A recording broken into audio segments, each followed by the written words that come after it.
Governor Maggie.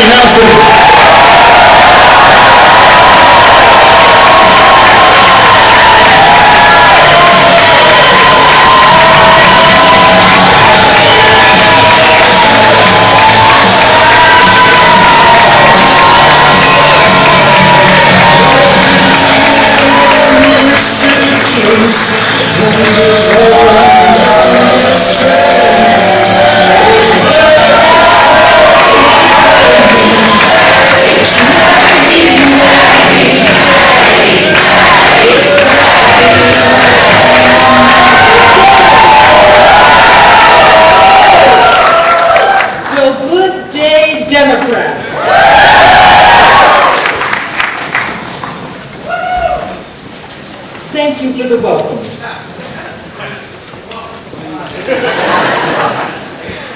I do want to start by taking a moment to remember the victims of the horrific shooting in Orlando and to express profound gratitude to the brave first responders who helped prevent further loss of life.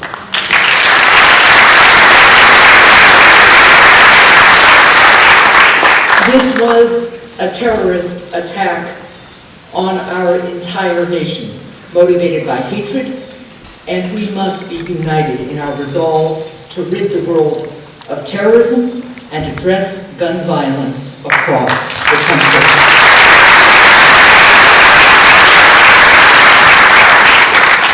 Orlando is also yet another solemn reminder that we must continue fighting for inclusiveness and to ensure that all LGBT Americans can live free from fear with the full dignity, respect, and safety that they deserve.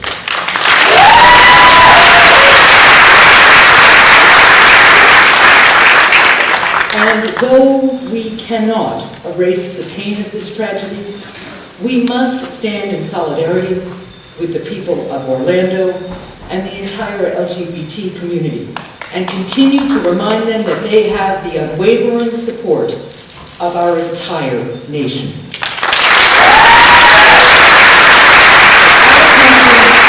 Our country is at its best when we all stand together, and that's what we will continue to do.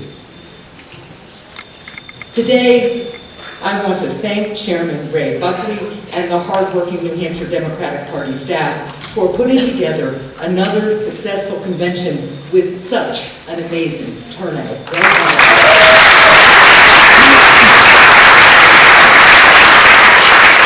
And I want to thank as well leaders Woodburn and Shurtleff and all of our remarkable state senators and state representatives for your commitment to the people of New Hampshire.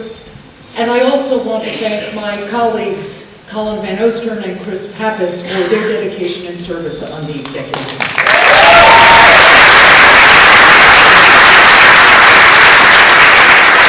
And it is great to be here today with Congresswoman Annie Kuster. She has been a tireless advocate for New Hampshire families and small businesses, and working together, we're going to send her back to the House. I'm also glad to be joined by our once and future Congresswoman Carol Shea-Porter.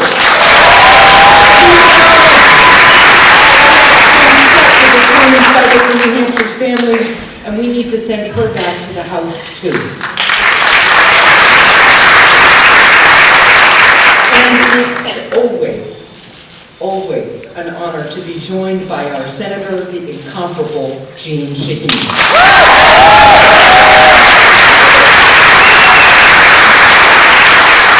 As Governor, and now as Senator, Jeanne Shaheen has been delivering results for our families and small businesses for years.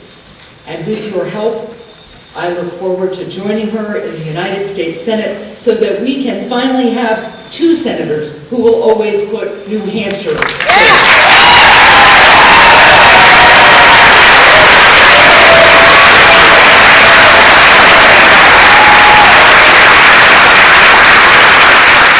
And of course, we're all excited to hear from Senator Elizabeth Warren. Senator Warren has worked relentlessly to fight inequality and expand middle-class opportunity. And now she is taking on Donald Trump, dismantling his racist, sexist, and hateful campaign one tweet at a time.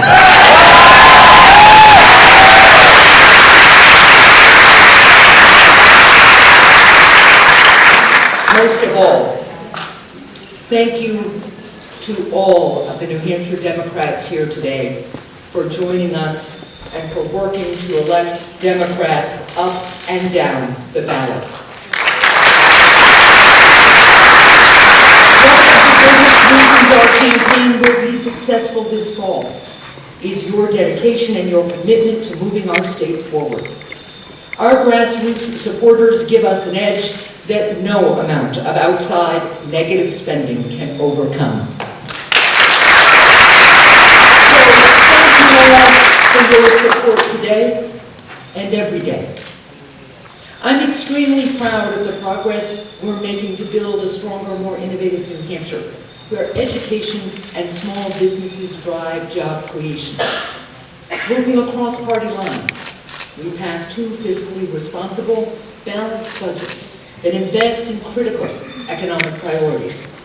We launched efforts to help innovative businesses start up and grow. We passed and reauthorized a bipartisan plan to expand health coverage to nearly 50,000 hard-working states.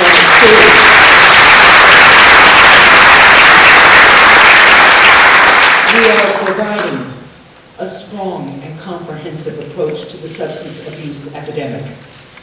We came together to begin fixing our highways, roads, and bridges.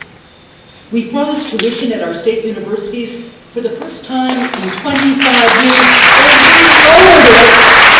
lowered tuition at our community colleges.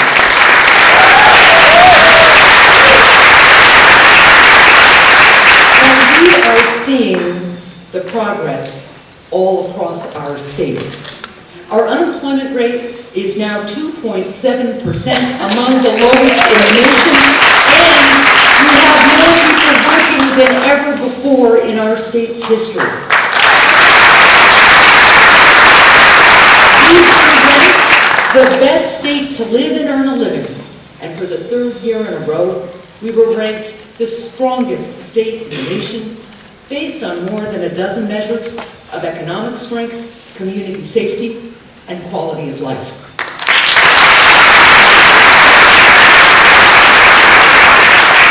We've made progress for our people and businesses by solving problems the New Hampshire way, working with Democrats, Republicans, and Independents to get things done for hard-working families.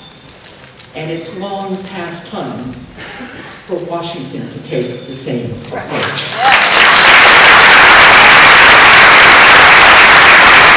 I'm running for Senate because Granite Staters deserve to have 2 senators who will always put New Hampshire's interests first. Who will fight to expand middle-class opportunity. Who will focus on bipartisan problem solving and promoting innovation and education to ensure that everyone is included in our shared success. I want to see a future where all of our people can share in our economic success, where our middle class is growing and thriving, and where all parents can once again feel confident that their children will have a better future, where each generation is again better off than the last. I've put forward an innovation plan that outlines the policies I'll focus on as a United States Senator to foster innovation, support job-creating businesses, and expand opportunity for hard-working families. Unfortunately, our shared vision stands in stark contrast to what we've seen from the Republican Senate majority in Washington that is run by special interests, and it's clear that Senator Ayotte is part of the problem.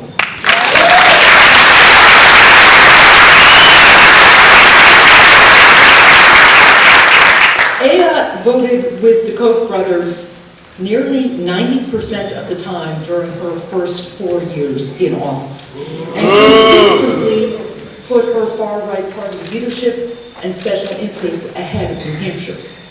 And she continues to support Trump for president, even though national security experts from both parties agree that he poses a clear risk to our national security and our country's vital interests. Recently, Republican Senator Mark Kirk stated the obvious and said, and these are his words, "Donald Trump does not have the temperament to command our military or our nuclear arsenal." And what did my opponent say? She still supports Trump for president. When it was revealed that Trump University has been charged with preying on our society's most vulnerable to make a profit, what did my opponent say? She still supports Trump for president. And when Trump launched racist attacks against United States District Judge Gonzalo Curiel, what did my opponent say? She still supports Trump for president. Is there anything Trump could do to lose Kelly Ayotte's support? Apparently not. Kelly Ayotte won't stand up to her special interest backers now. Kelly Ayotte won't stand up to Donald Trump now. How can we trust her to stand up for us if she is reelected?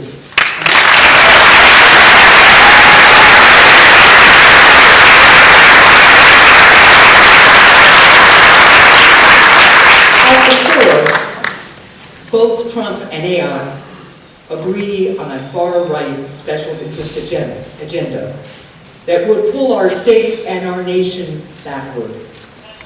They both support defunding Planned Parenthood. They both support undermining Roe v. Wade. And they both support obstructing the Supreme Court confirmation process.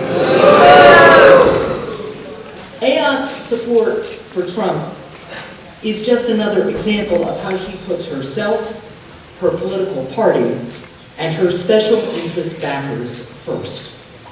Senator Ayotte has voted repeatedly for deep cuts in Pell Grants that would make college more expensive for thousands of New Hampshire students, while also voting against allowing young people to refinance their student loans. She's been playing political games with women's health. She supports allowing employers the right to deny women coverage for birth control and preventive care. And she has voted 6 times to defund Planned Parenthood. She voted against closing a loophole that allows known or suspected terrorists to purchase guns and explosives. Why? Because the NRA urged her to do so. She was one of the first senators to join Mitch McConnell in the unprecedented and astounding obstruction of the Supreme Court, pledging to oppose any nominee and saying there shouldn't be hearings. That's been Senator Ayotte's record the entire time she's been in Washington, always putting her party and special interests first. We deserve better, and that's why I'm running.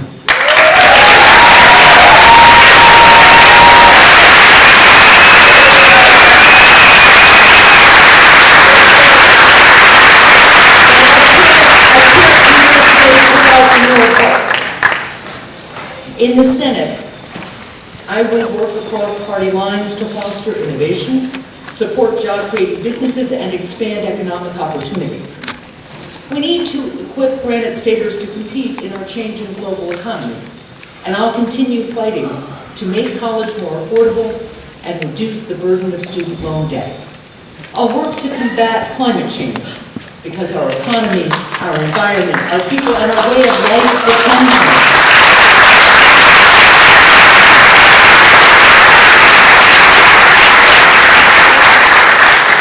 New Hampshire's seniors deserve the full benefits that they have earned. That's why I will work to protect and strengthen Social Security and Medicare.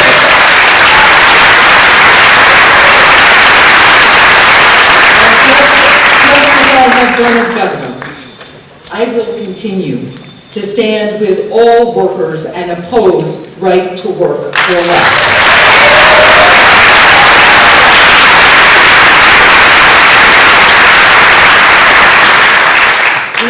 unacceptable that politicians in Washington are still playing politics with a woman's right to make her own health decisions and control her own destiny. In the Senate, I will always stand up against attempts to defund Planned Parenthood and undermine Roe v. Wade.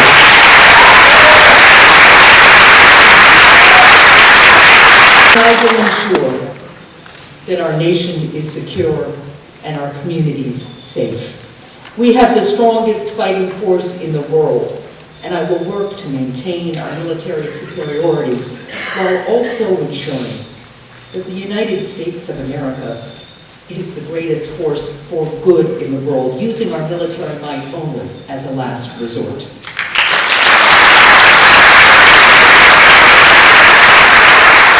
No matter the issue, you can count on me to take my bipartisan approach, my common sense, and my commitment to problem solving to the Senate to get results from New Hampshire. Together we can keep our country safe, include more people in our shared success, and keep New Hampshire moving in the right direction. The choice in this race is clear. And as Jeannie said, the stakes couldn't be higher. This November, we must answer questions critical to our values and to our future. Are we going to be a country that cuts Pell Grants while continuing to hand tax breaks to big oil companies? Or do we invest in our young people and help them develop the skills they need for 21st century jobs? Are we a nation that restricts a woman's right to make her own health care decisions and defunds Planned Parenthood?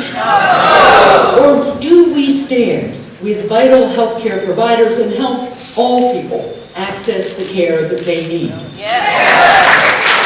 Are we a country that is going to continue to allow suspected terrorists to buy guns or explosives? Or are we willing to stand up and take common sense steps to protect our communities from gun violence and help prevent future tragedies?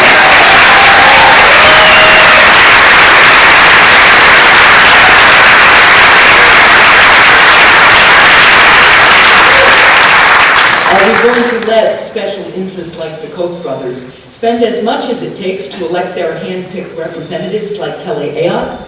Or do we believe in meaningful campaign finance reform and government for the people and by the people?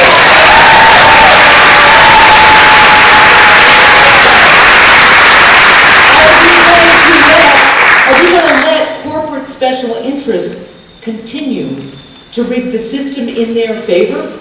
Or are we going to lift up middle-class families and give them the opportunity to work hard and thrive?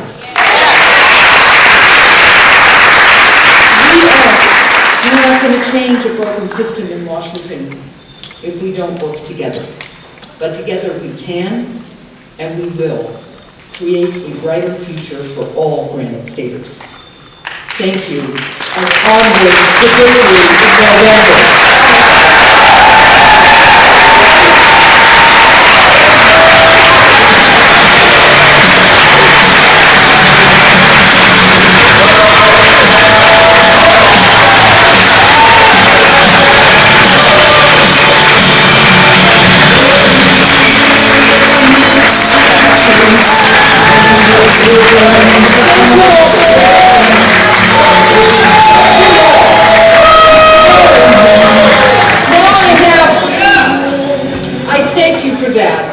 I now have a wonderful honor because it's my great pleasure to announce our special guest.